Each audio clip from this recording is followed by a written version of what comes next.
We are glad to see you again on our channel. And tonight, we're looking at a movie where a bunch of teenagers find a storybook in an abandoned legendary house. After that, people start disappearing into the town, and Stella with her friends have to think about what to do next. If you repeat stories too often, they come true. 1968, Mill Valley, Pennsylvania. The radio says Halloween's coming up, and the townspeople are getting ready for it. At the same time, young people are actively encouraged to volunteer for the army to fight in Vietnam. Tommy Milner also enlists. The girl Stella Nichols rides her bike home. Her father asks her if she will spend Halloween with her friends, and she replies that she would rather stay home. The typewriter in her room shows the girl is writing a story. She contacts her friends Augie Hildebrandt and Chuck Steinberg over the radio, who call the girl to get revenge on the gang led by Tommy and say it's their last Halloween together. Stella Nichols. Ramon Morales, a guy from out of town, gets the sheriff's attention and the later asks where Ramon is going. The guy says that he's going for the harvest. He gets into the hands a flyer poster of a movie which reads Night of the Living Dead. Tommy and his friends beat up Scarecrow, calling it Harold. Chuck at this time collects shit from the toilet and puts it in a bag. He tells his mother that he asked for a different costume, Spider-Man, not mice, to which he is replied, "Be grateful what God gave." Chuck Steinberg, Augie in the Pierrot costume has already come for the boy, and they go together to Halloween. Augie Hildebrandt, Stella dresses up in a witch costume and joins the guys. The boys see Tommy's car and his gang, but do not know that Chuck's sister, Ruth, is there. Stella and her boys throw a lit sack of shit into the car, as well as throwing in it raw eggs and toilet paper. Tommy's gang crashes into the fence, then exits the car and starts catching up with Stella and her friends. Friends run through the woods to the parking lot of the cinema and climb into the Ramones' car. The guys meet the owner. After a short time, Tommy's gang finds them and tries to force them out. One of the bullies tells Stella that she will not run away like her mother. After that, the gang is driven away by other viewers and the owner of the cinema. Ramon Morales. Stella gets out of the car to calm down. The boys explain to Ramon that her mother abandoned their family when Stella was a child, and people still talk about it. Chuck asks Ramon if he has a knife.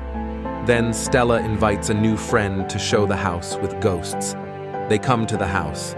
This is the mansion where the Bellows family lived in the late 19th century. The residents of this house owned a paper mill that made the city famous. Ramon asks why there is no crowd, because now is such a holiday, to which he is told that there were many people here on Halloween. But after the disappearance of the child, everything changed.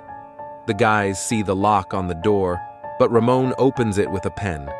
Chuck makes fun of Augie and says that their new friend is the girl's dream. Stella goes on to say that Bellows had a secret, namely, a daughter who was not allowed out of the house, Sarah Bellows. Everyone said she was weird, and her face had been erased from all family portraits. The children from all over ran to the house to look at the strange Sarah, but no one saw her, but heard her through the wall. Sarah told the children terrible stories. Not all of the children returned. Some were killed in the city, some were poisoned. All the people knew who did it, but before they got to the culprit, she hung herself on her hair. Legend says that if you walk into a house after sunset and ask for a story, Sarah will tell the last story of your life. Stella and Ramon find a secret room, pushing the closet away. Chuck is hiding in the closet in another room from Augie. He opens the door and sees an old woman with a dog looking at him. The guy closes the closet, then opens again and sees a friend. Frightened, Chuck says to leave and look for Stella. The guys find Stella with Ramon and wonder how they have not seen the secret room before. Stella says that this is where Sarah told her stories. Stella finds the music box and then the storybook. According to legend, the stories are written in children's blood.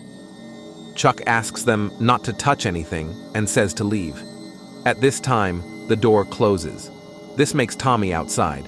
Ruth, who is next to him, asks to release the guys and says that this is no longer funny. She also says that if he doesn't open the door, she'll complain to the sheriff. Tommy tells Ruth to open the door, but tricks her and also pushes her inside, calling out the trash. Tommy mocks, says, "I hope you can get out," and leaves the house. Ruth. The boys think of a way out, while Stella asks Sarah to tell her a story. Something strange is happening, and the ghost of Sarah opens the door to the children. Stella hides the book in her clothes. The guys go to the car and see that Tommy painted it insults and broke it. Stella offers Ramon help. He initially refuses. The girl then invites him to spend the night at her house, and they head there. Stella sends Ramon to sleep in the basement and opens the book. She notices a story with the name Harold, as if recently written. It says that Tommy hated scarecrows all his life, took the eggs and left the house for the last time. At this time, Tommy's mother tells him to take the eggs to the neighbors. The guy walks across the field and notices that the scarecrow is not in its place. Harold, a scarecrow, starts chasing the guy. Tommy hits the scarecrow, but Harold stabs the guy with a pitchfork and he begins to turn into a scarecrow. The next morning, the sheriff arrives at Ramon and tells him that no one has seen Tommy since last night, and witnesses say that they had a disagreement in the theater. The sheriff tells Ramon to stay a couple of days in town. Stella shows Chuck and Augie a book and a new story in it. The girl explains that the story itself appeared and Tommy disappeared. Chuck talks about an old woman in the house. Augie tells his friends that the ghost stories are only in their head and they should not have gone to that house at all. Stella walks with Ramon across the field and sees that the scarecrow is now wearing Tommy's clothes. She tells Ramon that all of a sudden everything happens as written in the book, to which the guy replies that it is just a scarecrow and all. Stella goes to the mansion and returns the book of stories to the place. Then she comes home and sees her father going to work. She asks if he has always worked so much, but does not hear the answer. Father asks her to come home early because one boy is missing.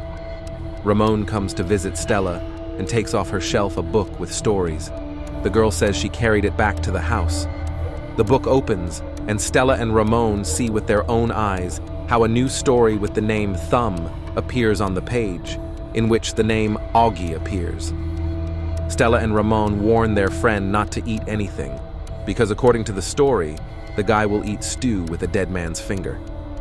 Augie does not believe at first, but then discovers a finger in his mouth and gets scared.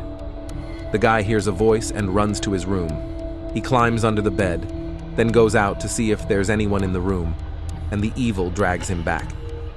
Stella and Ramon rush to their friend, but it's late. Augie is nowhere to be found. They only notice scratches on the floor near his bed. On the radio, they talk about the missing Augie, and the police with the dogs are already searching for the guy. Stella tells Ramon that it was she who found the book and brought it home.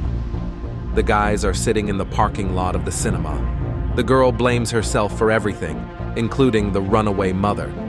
Chuck and Ruth come to friends. Stella and Ramon tell everything to their friends. Ruth doesn't believe in anything, but thinks Stella is making it up, and she leaves. Stella, Ramon, and Chuck think that now evil can't be stopped, and they are in danger too. The guys try to burn the book, but they fail. The book does not even burn. Then the guys go to the editorial office of the magazine to try to find some clues in the old newspapers and magazines. Friends read in one of the newspapers that after Sarah hanged herself, the whole family disappeared, and the maid and her daughter were somehow to blame for teaching Sarah black magic. Stella understands that the names of all members of the Sarah's family are in the book, that there are stories about them, and that means they are already deprived of life. At this point, the book begins to write a new story called Red Spot. Chuck initially fears that the story is about him, but then the guys see the name Ruth in the story. The girl has a pimple on her cheek that grows very fast, and then something comes out of it. The boys arrive at Ruth's school and find her in the toilet. The boys chase the spiders away, and Ruth is taken to the hospital. Chuck says they are next. Chuck tells the guys that at night he sees a fat woman in the red room in nightmares who tells him, "It's a lost place, run away while you can." Chuck confesses that he thinks the witch will use the dream against him. The friends find the address of Maid's daughter, Lulu, and visit her. The woman is very old, but the guys still ask her to tell them the truth. Stella finds a music box in the room and starts it. After hearing the music, Lulu starts talking. Stella says they found the book and shows it to the old woman. Lulu admits that she gave the book to Sarah because she felt sorry for the girl sitting in the dark all alone. The woman says there is rage, no black magic. Stories are crippled, and by taking the book, the guys awakened evil. Lulu says that Sarah hung herself in a mental hospital. The boys say that everyone thinks that Sarah hung herself in the house. They realize that in the archive will of course be her card and decide to go to the hospital. Friends get on the bus. Slogans for conscription are playing on the radio. The guys come to the psychiatric hospital. At the reception, the children ask for a Sarah's card and say that they need information for research at the school. The male registrar tells them that the cards are kept in the red room and gives them to fill out a form. The guys cannot wait and therefore decide to go there themselves without demand. Chuck is afraid of the word red and does not go with them. Guy walks around the hospital and the staff spots him. Stella and Ramon come to the archive at this time and find records that say that Sarah suffered from eye skin albinism. The boys find that her attending physician was her brother, who put on the girl various violent experiences. They also find a tape recorder in which Sarah reveals that there is mercury in the water from her family's factory, and the children die from it. Sarah's brother wanted her to stop saying that, so he tortured the girl. The whole family wanted to blame it on Sarah like an albino, saying she was weird. At this time, the book begins writing a new story about Chuck. The boy begins to have a nightmare about the red room. A fat woman follows him along the corridor, which is dyed red. The boy is trapped by a fat woman shoving him into her stomach. Stella and Ramon find themselves in a police station, arrested. Friends try to tell the truth, but, of course, no one believes them. Sheriff's taking the book. By the end of the film, it turns out that Ramon is traveling all over the country because he doesn't want to go to war in Vietnam. He's running from the army. Stella goes to jail with him. Ramon knows about the war because his brother died in Vietnam, whose body the Ramon's family received in pieces. The sheriff sees with his own eyes that the book itself writes the story. Ramon is the main character of the story. In the chimney of the police station begin to fall parts of the dead, which then becomes a monster and deprives the sheriff of life, breaking his neck. The monster then attempts to reach Ramon by passing through the bars in his cell. Ramon and Stella escape. While Ramon stops the monster, Stella goes to the house. Stella finds herself in the past and sees what is happening in the house. The whole family hated Sarah because she had albinism. Moreover, the girl knew the truth about the factory and tried to tell everyone about it. Ramon runs into the house and sees that now the story of Stella has begun, finds her broken glasses. Stella hides from the family in the past, but is caught and sent to a dark basement. Stella comes in contact with the ghost of Sarah and tells the girl that she is innocent of anything. Stella asks her to stop writing stories and promises to tell the truth about the factory. A new story begins to be written. Sarah disappears. After a while, Stella writes an article for the newspaper in which she tells the real story of Sarah and everything that happened. However, no one believes it is true. Ramon goes to war in Vietnam. Stella promises him to write. The film ends with Ruth being discharged from the hospital and Stella and her father taking her home. Chuck and Augie are still missing. Stella is determined to bring her friends back with the help of the book. This is the film Scary Stories to Tell in the Dark of the USA, Canada, and Mexico. It's in the genres of horror and thriller, directed by André Evredal.